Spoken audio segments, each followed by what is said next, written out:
Okay, good evening to all. Itong discussion ito, itong debate na ito ay isa sa mahalagang punto de vista na dapat pong maisaliksik po ng bawat isa. This is what we are talking about here. A serious historical inquiry. Ay, wait. Ayan. So you see my friends, excuse me. Sorry kung tumatakbo yan. Okay. So dito po, sapat ba ang evidence na si Jesus of Nazareth ay isang tunay na historical figure? Kung mali ang Christianity, then we can throw it under the bus. Pero kung totoo ito, dapat po itong yakapin. Ngayon mga kapatid, mga kaibigan, i-remind ko po sa lahat, if Jesus did not exist, Christianity collapses. But if He did exist, ignoring Him is not an option. Ito kasi kagandahan sa Christianity, falsifiable. Hindi ito blind faith. The Apostle Paul himself said, if Christ has not been raised, your faith is futile. Kaya malinaw po ang tanong, ano pong sinasabi ng kasaysayan? Ngayon, bakit mahalaga po ang diskusyon nito? Kasi sa ngayon, nasa internet age po ngayon, internet mysticism is growing. Kitang-kita naman po yan, lalo po sa kasalukuyan. Pero popularity po ba ito or scholarly? Kasi sa history, we are talking about evidence, hindi po paramihan sa likes. Linawin ko po mismo yung position statement ko po, guys, no? Jesus of Nazareth existed as a real historical person, was crucified, and his resurrection is the best historical explanation of data. Hindi ko po sinasabi dito, totoo ito kasi naniniwala ko. No. O kaya sinasabi, I believe that Jesus exists because the Bible says so. No. Totoo ito dahil ito ang pinakamagandang explanation sa historical evidence. Now, ang aking burden dito ay ipakita sa inyo ang positive case for the historical Jesus. Use accepted historical methods and cite early, multiple, and independent sources. At syempre mamaya sa ating kaibigan na si Sir Ilu, magpo-provide siya ng better explanation dito at mag-provide siya later ng kanyang best evidence ancient evidence that Jesus did not exist. Linawin natin, we are talking about historical existence of Jesus, the ancient history, what historians can conclude using evidence. Hindi po natin pag-uusapan dito na tungkol sa inspiration ng Bible. We are not talking about inerrancy debates. We are not talking about theology first. At lalong, we're not talking about modern science or some sort. Kasi you see, hindi pa hanap ng history ang CCTV, DNA, birth certificate. Kasi kung ganyan ang standard natin, then if we will go on to use this on Julius Caesar, Socrates, or Buddha, or whoever, wasak po yan. Ulitin po natin, ang scope clarification po natin dito. This debate is all about ancient history, historical existence, and what historians can conclude using evidence. Now, let's go to the argument number 1. Early and multiple sources. Jesus Christ is one of the best attested figures of. May po tayong sources from the Apostle Paul, yung mga writings niya. Pre-Pauline creeds like in 1 Corinthians 15. Synoptic Gospels, Matthew, Mark, and Luke. The Gospel according to John. Pati rin yung mga non-Christian sources like Josephus and Tacitus. You see, ang core facts tungkol kay Jesus ay napakaaga, early. Hindi po siya legend, hindi po siya myth, so to speak. Ganyan nabanggit ko yung 1 Corinthians 15 creed. Ito po ay nailathala or let me say, ito po ay pinapresenta na within 2 to 5 years after crucifixion. Guys, hindi pa nga tapos ang legend window rito. At kung alamat lang yan, abay, masyadong maaga naman sa source niyan. Second, enemy and hostile testimony. Hindi ka mag-iimbento ng ganitong issue dito. You don't invent enemies to support a myth. Take note guys, itong critical point Hindi Christian propaganda yan. We can mention Tacitus, Josephus, and even Talmud. If Jesus did not exist, bakit siya binabanggit ng mga hostile testimonies na yan? Hindi mo tinatanggihan isang taong hindi mo pinaniniwalaang nag-exist. Hindi mo binabanggit ang taong hindi mo inaakalang umiiral. My friends, itong hostile testimony na yan, they hated Jesus, but they admitted that He lived and He was crucified under Pontius Pilate. Siyempre, meron po tayong embarrassing details. Guys, kung legend po yan, didisin sana hindi po kasali yung mga embarrassing details niyan. Legends glorify heroes, but history records embarrassment. What do I mean by that? You see, sa Jewish culture, ang crucifixion ay itinuturing na kasumpa-sumpa. And yet, Jesus has been killed by means of crucifixion. Concerning to this, yung mga babae na nakakita kay Christ na nabuhay muli, so to speak, nakita nila na siya yung nabuhay muli at that point, ito pa lang, ang mga babae nung time na yan, nung first century, ang kanilang testimonya ay hindi po tatanggapin noon. Now, kung gusto po natin na sabihin na ito'y invento, dapat mga lalaki. No. At saka nabanggit na rin, mga disipulong takot na takot. Kung alamat lang yan, dapat hindi po nakarecord yan. At kung propaganda yan, napakapalpak naman po yan. Kasi no Jew invents a crucified Messiah. And no first century writer invents female witnesses. Also, we've got Jewish and Roman context. Andiyan na yan. Archaeology confirms the world of the Gospels. Nakumpirma pong existence si Pontius Pilate. Alam po natin na mayroong Caiaphas na nag-exist dahil sa mga buto niya na nasa ossuary. Alam natin na meron palang Nazareth na nag-exist noon panahon yon, noong first century. So, paano po yung masasabi na ito raw ay alamat, so to speak, o legend? And syempre, concerning to the transformation of disciples, mamaya-maya, ipipinpoint natin yan. You see, radical po yung, radical po yung naging transformation nila. You see, my friends, ito pong mga disipulo ni Kristo sa time na yan, noong time na si Christ ay huhulihin, pinagbubugbog, ipinapatay, nagsitakbo sila noon, dulot ng takot, kaduwagan. Si Apostle Peter, 3 times he denied Jesus, 3 times. And yet, after many days, biglang lumabas ang mga disipulo ni Kristo and they proclaiming that they had witnessed the risen Jesus ng may katapangan. And we know, and the rest is history, so to speak. At saka, people die for lies they believe are true, but not for lies they know are false. You see, titinan po natin sa best explanation ng data dyan, especially on the resurrection accounts. Meron po tayong tinatawag na minimal facts dyan. Okay? Like Jesus died by crucifixion, disciples believe He rose from the dead, early proclamation, radical transformations, and Paul and James converted. Ito ang pinakamahalagang punto. Hindi lang basta parang ito ay na-present because the Bible says so. No. Ito ay katotohanan na tinatanggap ng majority ng mga scholars. Kahit pa mga skeptics din. Now, you see, kung titignan po natin ang mythicism position na sa aking ipinagpapalagay ay position ni Mr. Ilu. Take note, ang kanyang position kasi dyan, Jesus did not exist. Pero mamaya-maya, papakinggan po din natin yung kanyang mga argument later.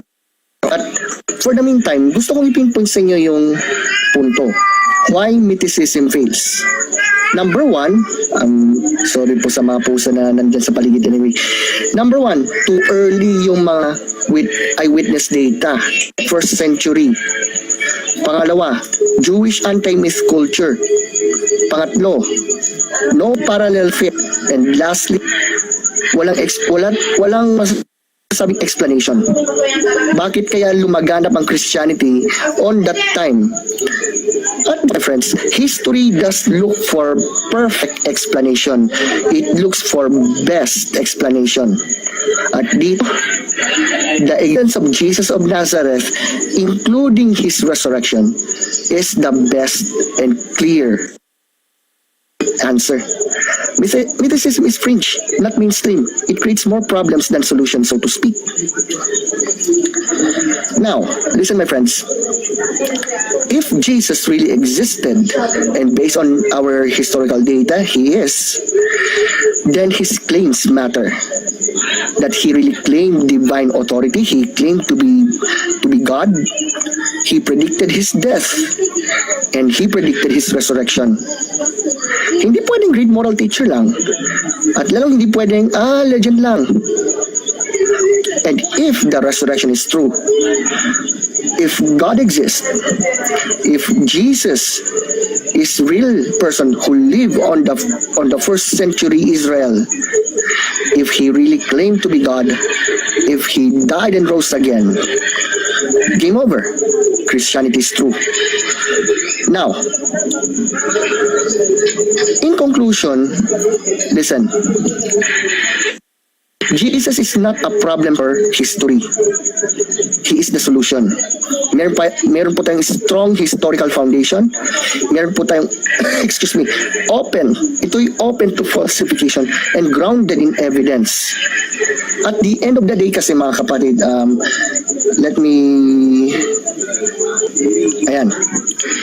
you see, ang pagsasabi dito na Jesus did not exist, dito pa lang dapat magpresenta ito ng alternative explanation sa mga data na nabanggit natin. Guys, hindi po sapat sa pagsasabing presupposition lang yan o kaya recycled arguments lang yan. Kasi pag sinasabi po nating argument, recycled argument lang, what does it mean? Paano? I don't know kung isasali po ito, but let us see later. He must have to explain to us the alternative explanation. If Jesus did not really exist, then how can he explain the rapid spread of the Christian faith in the midst of persecution? He must have to yung mga mythicists po na mga kaibigan natin, they must have to explain to us ano ba ang best explanation sa mga data na nabanggit. At kung ipipresenta yung sinasabing, let's say, minimal facts approach like from Habermas, Licona, and others, dapat may explanation din doon. How about the existence of the cities na nakarecord sa New Testament? How about the reliability of the Bible, so to speak, particularly po reliability of the Gospels na naisulat on the time of the eyewitness who were eyewitnesses, kumbaga. You see, at the end of the day, as we go to investigate those data, and here, I am challenging every single person here in this room na nakikinig sa atin. I already presented those pieces of evidence. It really existed. That Jesus of Nazareth really lived. Mamaya, pakinggan niyo later yung side naman ni Mr. Ilu. After that, even after the cross-examination, after the reflection, after the concluding statement, ito po ang hamon po sa ating lahat. Not only to myself, not only to Ilu, but to all of us who are listening. Timbang-timbangin po natin. Timbang-timbangin po natin ang evidence for ourselves. Not just, si Sir Ruel ang pinapanigan ko, tama siya kaya panalo siya. No, hindi po ganun, kapatid. If we truly love truth, as we claim to be, dito po, ito na po yung time, ito na po yung panahon para sa atin po natin mabuti. So, wait a minute.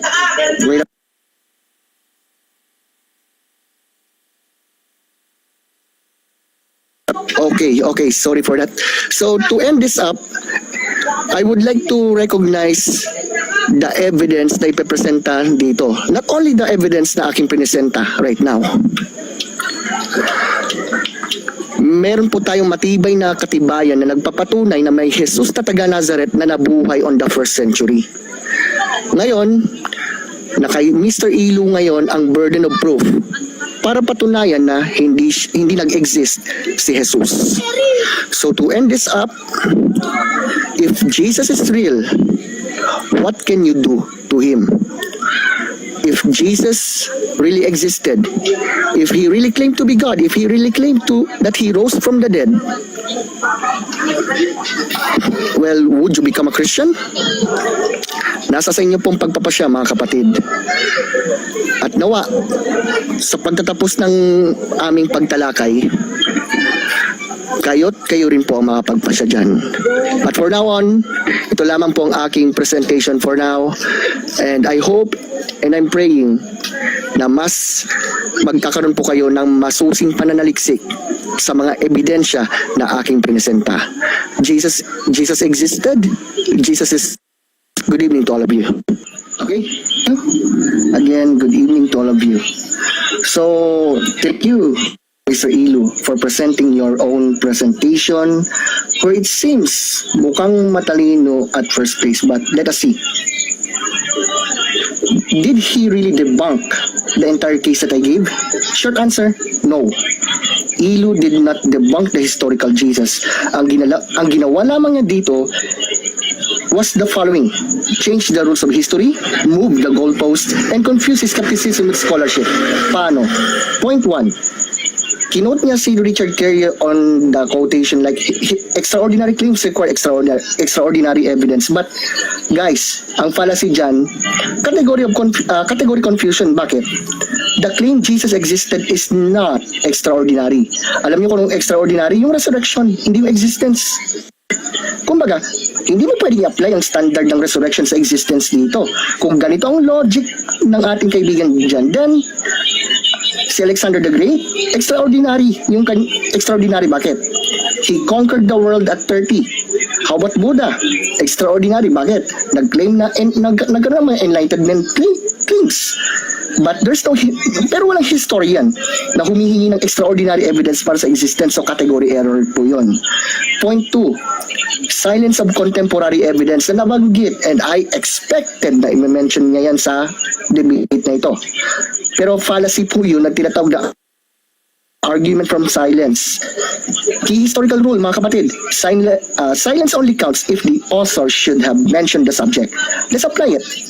Philo of Alexandria, philosopher, not historian, never mentions Christians. Seneca, Stoic ethicist, never mentioned Jews either. Pliny the Elder, natural science encyclopedia naman yung sa kanya.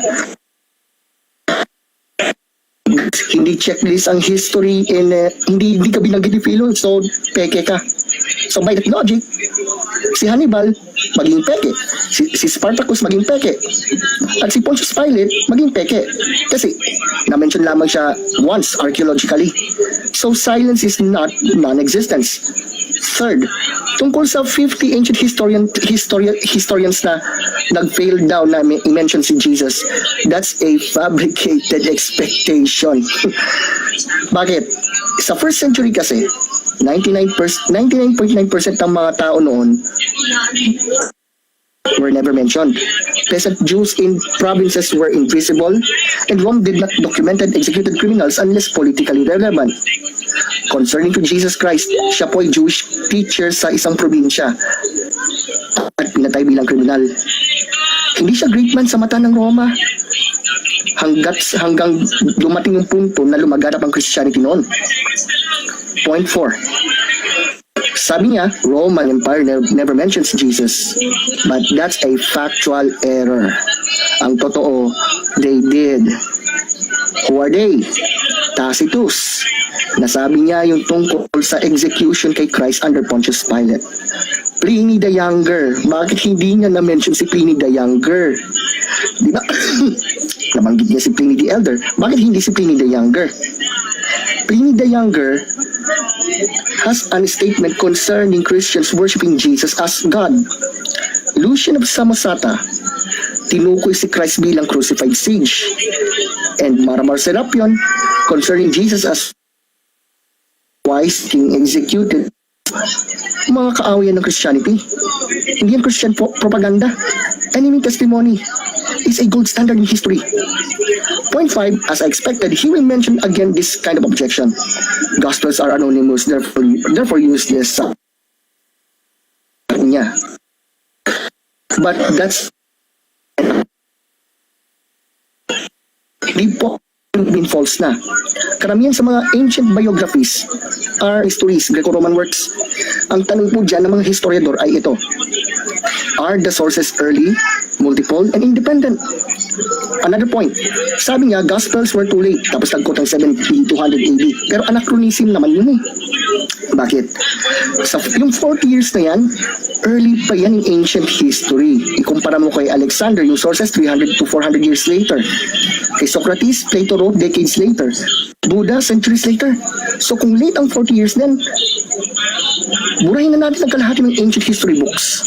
Now, inakusahan pa nito yung gospel accounts as plagiarism na Matthew uses Mark, blah blah blah blah. But that's what we call non sequitur. Literary dependence is not fabrication. If multiple biographies use same events and same timeline, corroboration pong tawag dyan, hindi po conspiracy. So, for example, kung 4 na journalist ang nag-cover ng isang rally, tapos parehong sinasabi, fake na agad. Hindi po. Mas lalo pa nga po itong pinapatibay. Isa pa sa claim niya ay invalid daw ang criteria of embarrassment. Pero hindi po ba natin alam, mga kapatid, mga kaibigan, ginamit po ito kahit ng mga hindi po Kristiyano na mga eksperto. E.P. Sanders, John Mayer, Dale Allison, even Bart Ehrman. Mainstream historical tool yan, mga kapatid. Also, Paul never met Jesus, never mentions empty tomb. But that's, excuse me, yung claim na yun, factual error plus strawman yan. If we really read the letters of the Apostle Paul, we will find out that in Galatians 4:4, Jesus was born. In 1 Corinthians 2, Jesus was crucified. 1 Corinthians 15:3-4, Jesus was buried, and on the third day he rose again. And in Galatians 1:19, Jesus had brother named James. So hindi dahil ba hindi binanggit ang empty tomb, ibig sabihin walang kaalam-alam sa Apostle Paul? Paul assumes his audience already knows it. Also, binanggit yung tungkol dun sa argument ni Thomas Brody na Paul never existed. But this view is rejected by 99% of scholars, unsupported by evidence, self-refuting. By the way, sasabihin ko po sa inyo ngayon pa lang, hindi lahat ang may PhD tama. Mainstream ba yan o fringe? Yan ang tanong. Also, nabanggit din naman yung Bayesian theorem. Yan yung tinutukoy doon sa sinasabing math, so to speak, di ba? Kaso nga lang, misused mathematics po yan. Bayes' theorem is only as good as prior assumptions and probability assignments. Richard Carrier assigns low priors by assumption and yes, circular reasoning. So, guys, hindi mo masosolve ang kasaysayan na parang algebra. At saka, tungkol sa consensus, as I expected, consensus is imaginary, Christian bias, you name it. Pero parang istilong conspiracy thinking yan. Bakit? Kasi guys, kung conspiracy yan, bakit may mga nag-agree na mga hindi Kristiyano? By the way, hindi lamang si Ehrman ang tinutukoy natin yan. Si Burmese, Jewish yan. Si E.P. Sanders, agnostic. Si Meyer, Katoliko pero critical. So, you see guys, kung makikita natin lahat ng kanyang mga claim, I don't think our friend really debunked the case that I made here. So, my friends, to ask the question again, did Ilu really debunk the case for historical Jesus? Did he really debunk the presentation that I gave to you? Short answer, no. Ang kanyang mga ginawa, he changed historical sides, he demanded impossible evidence, he misused silence, he quoted fringe over mainstream, and confused skepticism with scholarship. Mga kapatid, You don't reject history by mocking it. You don't refute evidence by demanding CCTV footage or whatever it is. And you don't win a certain discussions or whatsoever by redefining the rules after evidence is presented. Mga kapatid, still, nag-stand pa rin ang evidence for the historical Jesus. The real question is not only about if he really exists.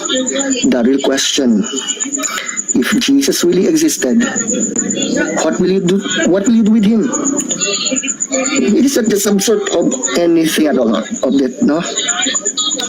But if Jesus really exists, if he really rise from the dead, ano ang gagawin sa katotohanan yan? So that will be all, and good day. Maraming salamat. Jesus is Lord. He existed. Magandang gabi. Okay, sige. Ladies and gentlemen, bago tayo matapos, I want to step back for a moment kasi, no, not to argue, not to score points, but to reflect on what actually happened dito sa debate na to. Ano ba ang tamang paraan sa pagharap ng history, so to speak, no? Kasi you see, tingnan nyo, what this debate really revealed?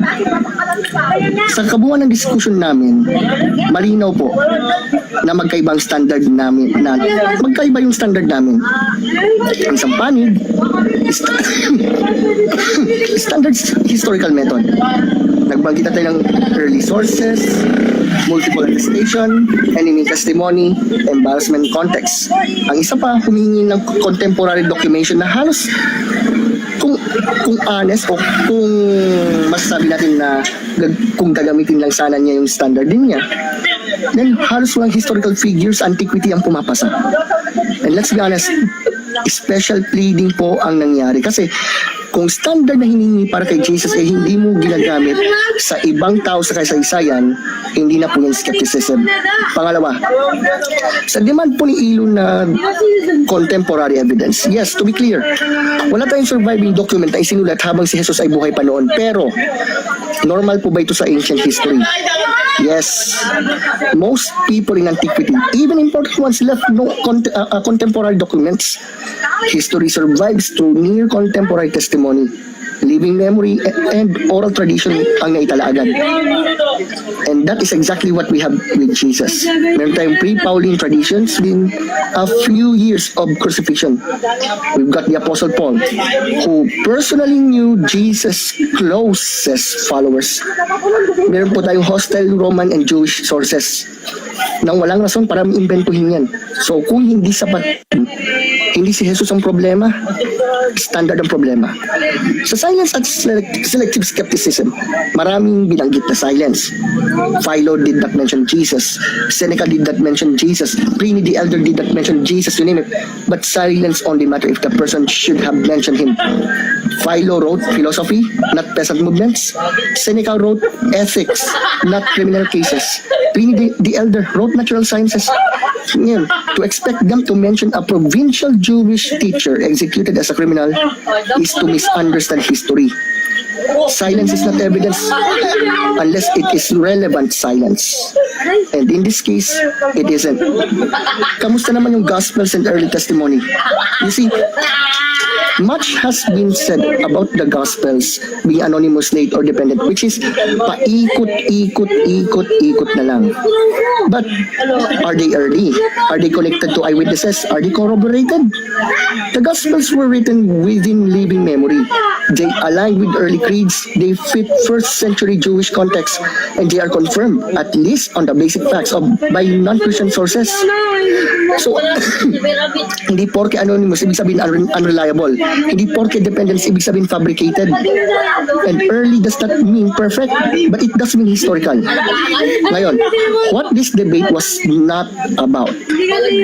This debate was not about proving Christianity by force. It was not about winning by insult or mockery. And it was certainly not about blind faith. Christianity at its core makes a risky claim. Kung si Jesus ay hindi na buhay muli, ang ating pananampalataya walang kwenta. Kaya you see, sa aming naisagawang questions, cross-examinations, rebuttal, I don't think meron talagang napatunayan si Mr. Ilus sa kabuuan ng diskusyon na nangyari. I will tell you later in the concluding statement for a while. Now, so after all the methods, the criteria, the names, and the arguments, let's go to the deeper issue. Ito ay hindi lamang did Jesus exist only. History answers that with confidence. Ngayon, kung siya ay nag-exist, what will you do to him? Kasi kung talagang nag-exist siya, and if he claimed what he claimed to be, then neutrality is not an option. So ngayon, I would like to end this up by this. Faith does not fear questions. Truth does not fear investigation.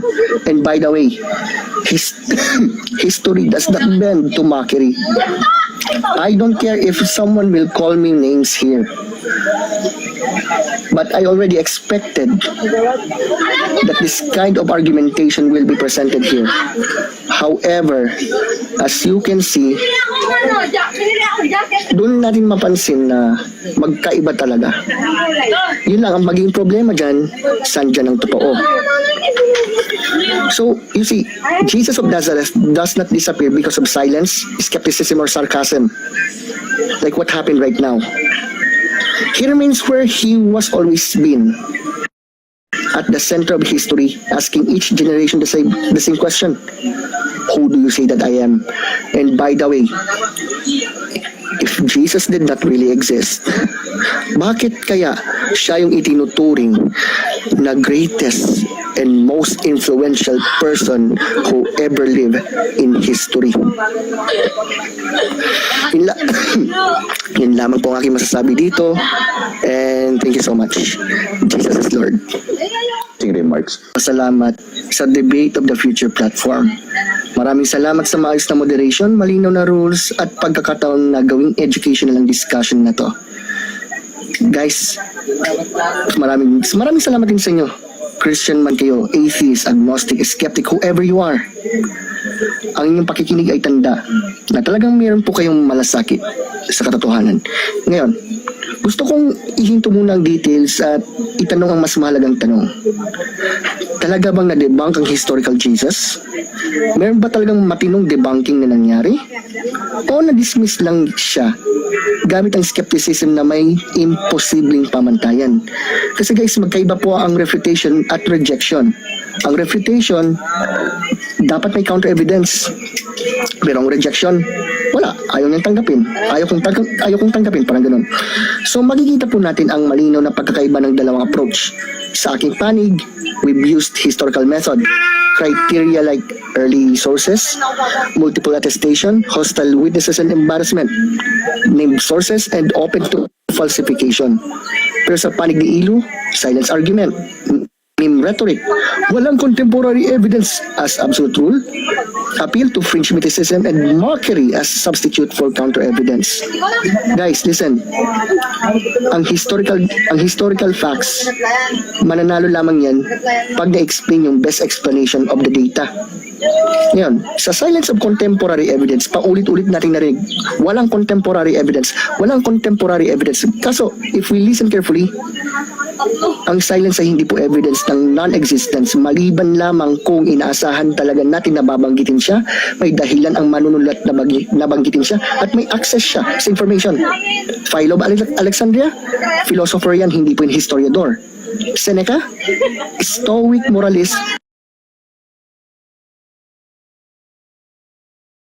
sa kanyang paksa. So hindi po obligasyon ng bawat ancient writer na banggitin si Jesus Christ.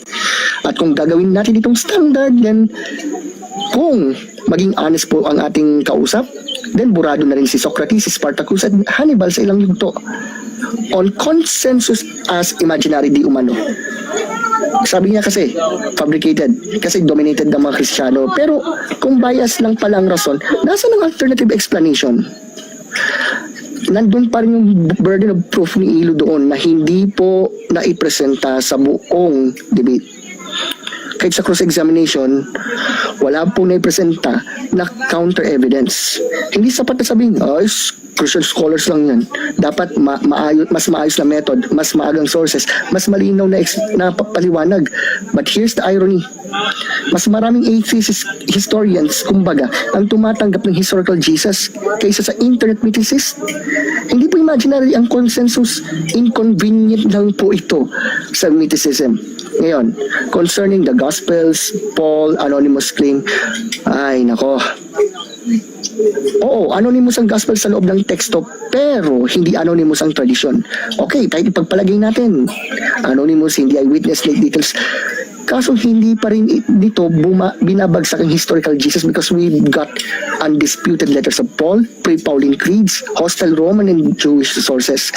O nga pala, concerning kay Apostle Paul, kilala niya si James na kapatid ni Kristo, kilala niya si Apostle Peter. At saka by the way, di ba si Apostle Paul dati siyang persecutor ng mga Kristiyano, pero nag-change radically?